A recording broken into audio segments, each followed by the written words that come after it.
কারো ক্যান্সার দেখে যদি এই দোয়াটা আপনি বিশ্বাসের সাথে পড়েন, জীবনে কোনোদিন ক্যান্সার রোগে আক্রান্ত হবে না। দুর্ঘটনা দেখে যদি পড়েন, ওই দুর্ঘটনা আপনাকে স্পর্শ করবে না। যে কোনো কারো বিপদ দেখে যদি কোনো বিশ্বাসী বান্দা এই দোয়া পড়ে, বিষ্ণু বলেন লাম ইউসিবহু যালিকাল বালা, ওই বিপদ তাকে আর ধরবে না।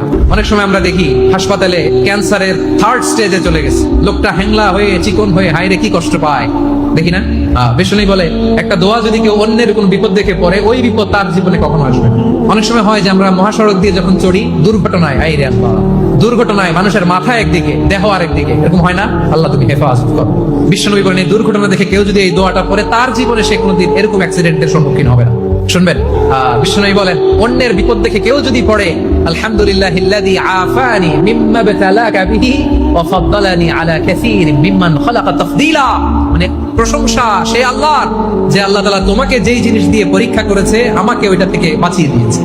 তোমাকে আল্লাহ যেই বিপদে ফেলেছে আমাকে ওই বিপদ থেকে তিনি মুক্ত রেখেছে।